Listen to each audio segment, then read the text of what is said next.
Hi guys, hello me everybody, it's MicheleMarieDalene. Yes, I'm at the soup kitchen today like I always am, and of course, it's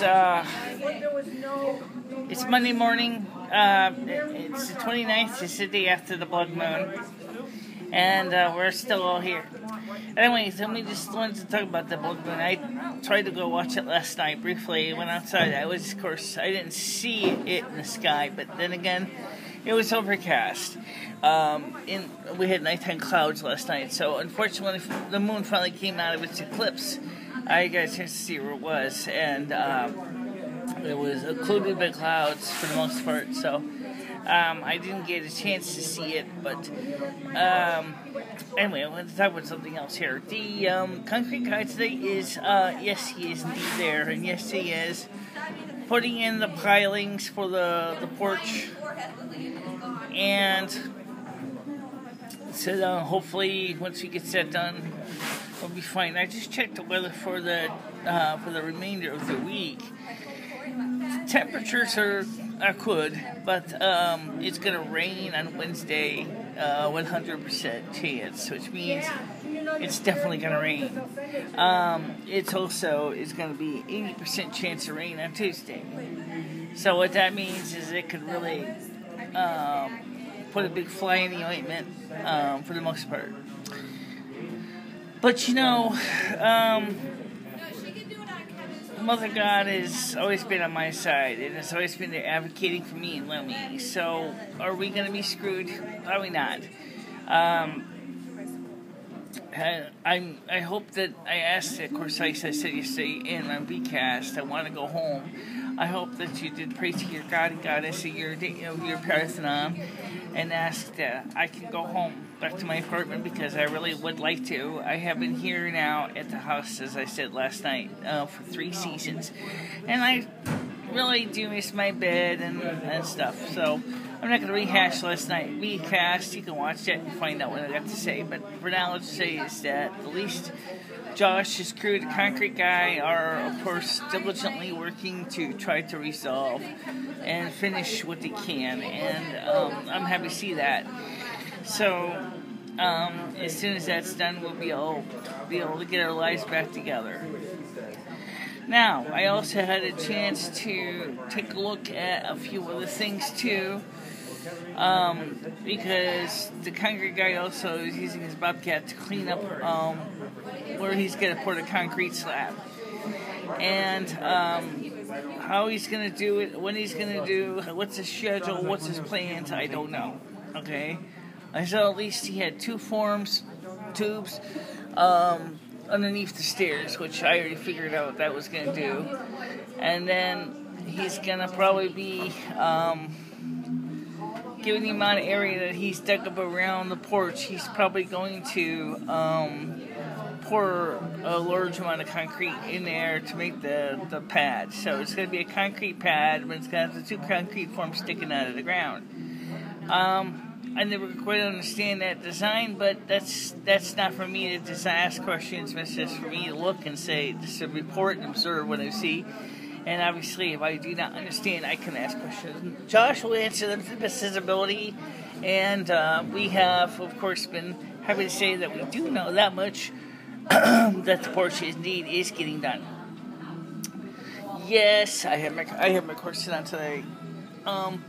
And I noticed that my corset gap is getting smaller. What is a corset gap, huh? Well, unfortunately, I can't show you really with one hand. Basically, when you lace up a corset, ideally the corset should be a consistent gap all the way from top to bottom. You know, but when you are as large as I am, you got a corset gap, which is where the corset kind of bows outward. Alright, now let me just use a paper cup for example here. Here is this paper cup. It's gonna crack, guys. Don't worry about it. It's a cup, okay? Here's what a corset should look like, okay? This is what mine looks like, something like that. Which is, you got a ovoid type shape on the corset. It's not good for the corset, but you know, it's, you know, shakita kainai, you do with what you got, okay? So that's if all you got is lemons, you make lemonade, and if all you got is grapes, you make wine, okay? Or grape juice, whichever one you float your boat. I happen to like grape juice. I do like wine too, but not as much, because I'm not into the alcohol scene. But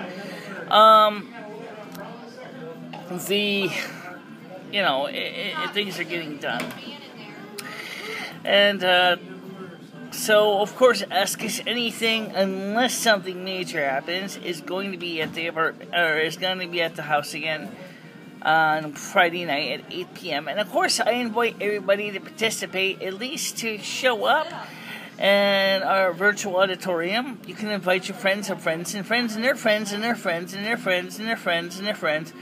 Anybody you want, invite them all. Let's fill the room. It's, as far as I know, it is an infinite number of seats, so filling the room may be very difficult. I mean, President Obama has used Google Hangouts on air to do things where millions of people are watching, and has a select group of participants. So obviously, I want to do something a little bit less sophisticated. I'm not the President of the United States. I'm not the Pope. I'm just MicheleMarieDalene, and that's what I do. And so we're going to try to keep everybody abreast of all the things that are going on in my life, in the world around me. And by the way, I brought the Firewire eyesight upstairs and put it on the PowerMac G5. It works good there. It doesn't go spazzy. It's something in the PowerMac. It's something in the Intel Core 2 Dual Mac that is causing the camera to go spazzy. I'm not sure what it is. Maybe there's something going on with the driver. I don't know, but on the PowerMac G5, it does not do that. It works as it's supposed to work. And so when we do our Google Hangouts on air, we'll be using the internal eyesight camera because the external one kept failing. I don't think it's the camera itself. I think more or less it was the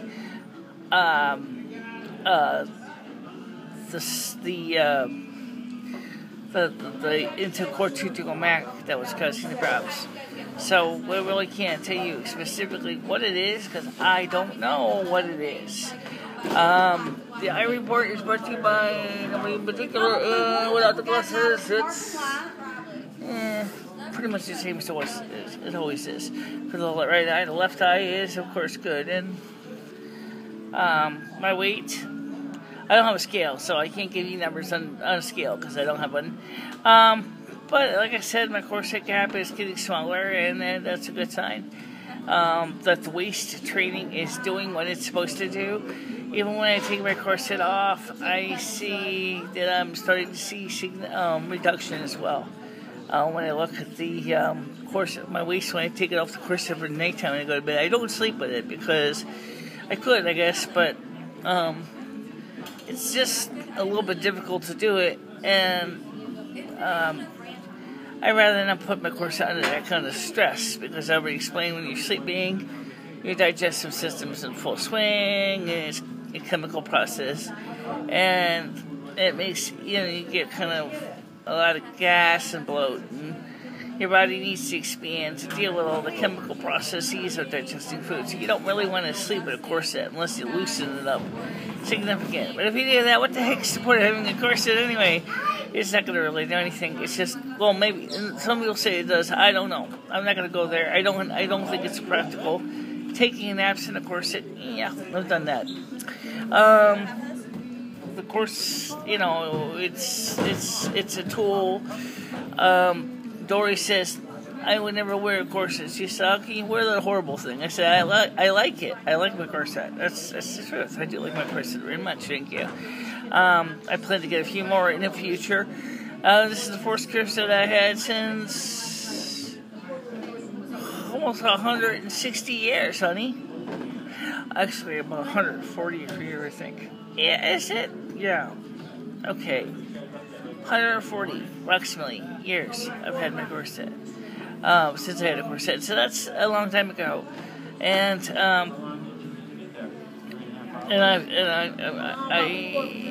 think it's looking good. You can see my hair is growing out again. Yes. I have got a hair appointment scheduled for the 3rd. I think. I have no idea, checking right now without knocking you offline. I think it's either this week coming up or the next week after that. I have my hair appointment to get my hair redone. So we'll get my hair done again, retouch the roots, and be all set to go. And this is just growing so fast. Even now, by the way, I never really talk much about my head. My hair is, filling in quite nicely. It's getting quite long. It's gonna take a long time before it's done on my halfway down my back and all the way down to my waist. That's what I want to go to. But it's gonna take a lot longer because you have fine hair like this.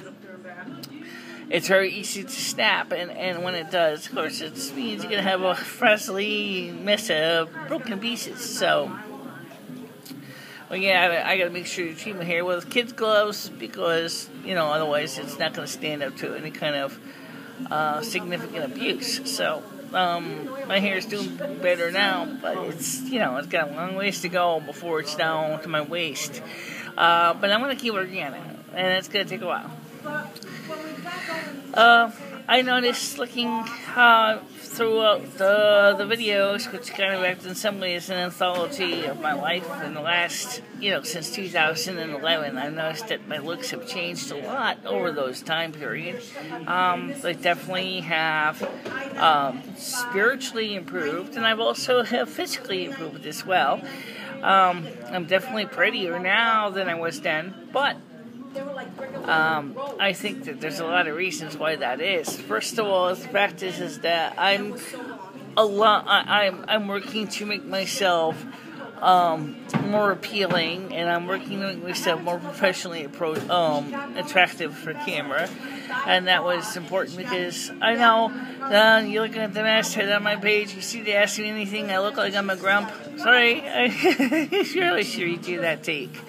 I'm really not a grump. That was the picture that YouTube's automatic thumbnail picker picked, and I'm not really too sure if I like it very much. I should change it. I will. Go give it a good shot and consideration in the near future to change the shot to something better. If we can get a successful Ask Us Anything hangout, we're gonna use that picture maybe to update the Ask Us Anything hangout pictures. I don't know. All right, guys, look. My arm hurts, my hand hurts, because it's, my elbow hurts, especially since it's laying on the table here, and I don't want to stay on this YouTube channel indefinitely talking to you. We'll talk soon. I just want to let you know that I thank you all for being my audience and sticking with me. For those of you who are the most senior of the subscribers, I want to thank you very much for staying with me through those years. And of course, we have a lot more to do. We got a lot more in the future. We got plans for the future. I'm only going to be 48 years old, guys. Come on. I could easily live to be 100 plus, easily. If I want, if the way things are going in my life, I probably could live at least be maybe 80, 90 years old. So we got quite a few years left to go, and we're gonna keep pushing that envelope, and we're gonna keep working on trying to reach out to more people, and we're gonna do that because I want to. I want to reach out to you. I want to educate and to inspire, and that's what I do in my life. But sometimes I could use some suggestions or comments or ideas that you'd like to discuss with me and things like that. So always leave them in the comment section below here. That's why we have one. And always don't forget to share these videos with your friends, your enemies, your frenemies, your whoever's. And always, of course, subscribe. That tells me at least that you want to stick around for the long term. And of course, if you like a video, please like it. Please click the like. If you really can't stand it, if you think it sucks, dislike. I understand if you don't really like a video, or you do, tell me what you like or don't like about it, so I can work on improving it in the future. Okay, guys, talk to you soon. Bye-bye.